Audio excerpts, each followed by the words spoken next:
The man gave the woman a playful slap on the butt. To his surprise, she didn't get angry. Instead, she flashed him a mischievous smile and even struck a flirtatious pose. But their secret office romance didn't stay hidden for long. Their boss found out and was furious. He fired the man on the spot. Devastated, Jess wandered downstairs. That's when something strange caught his eye. A sharply dressed man in a suit quietly lifted someone else's suitcase and walked away. The sight struck Jess as odd, so he decided to follow the man at a distance. To his shock, the man took the elevator and got off on the same floor as Jess's office. Sensing something was off, Jess quickly jumped in the next elevator to follow him up. When he got to the office floor, he walked straight into a nightmare. The man in the suit pulled a gun and shot Jess's female supervisor right in front of him. Paralyzed with fear, Jess ducked into a corner, trembling. Luckily, the killer didn't notice him. As the man moved to deal with the body, Jess made a break for his desk. He needed to call the police. But when he got to his office and opened the door, he was stunned to see one of his co-workers already there, casually greeting him out loud. Jess frantically motioned for him to quiet down and whispered that there was a killer loose in the building.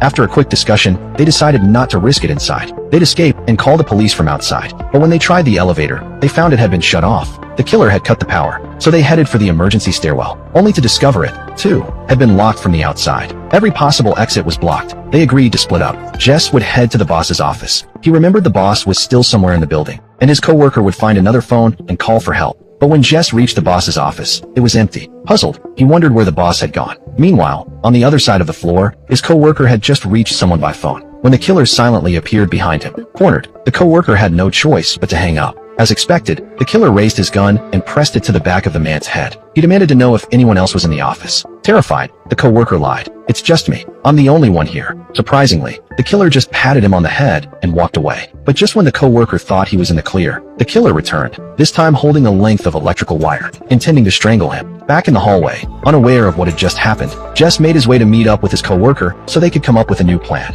But as soon as he reached the office door, he saw a silhouette behind the glass, and it matched the killer's build perfectly. Panicked, Jess ducked into the nearest bathroom. But the second he opened his stall door, he was met with the corpse of the company's security guard. Clearly, the guard had already been taken out. As Jess leaned in to examine the body, he accidentally triggered the toilet's automatic flush. Terrified the killer would hear it, Jess dove into the stall and quietly shut the door. For extra precaution, he stood on top of the corpse to hide his feet from view. Just as he caught his breath, the killer entered the restroom. Hearing footsteps, Jess froze. Luckily, the man hadn't come to look for him. He was just cleaning blood off his clothes. Jess silently exhaled in relief. But then the killer turned to the corpse and muttered, "Mind giving me the key?" He was talking to a dead body. But Jess realized what it meant. The man would be searching that stall any second. Thinking fast, Jess made a bold move. Right before the killer opened the door, Jess ducked underneath the divider and rolled into the adjacent stall. But he triggered the infrared flush sensor again. It was over. If the killer heard the flush, he'd be exposed. Just then, the killer finished retrieving the key and moved to stand,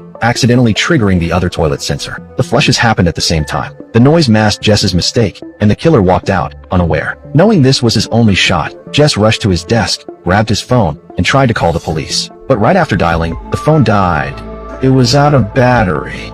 Desperate, he plugged it into a charger.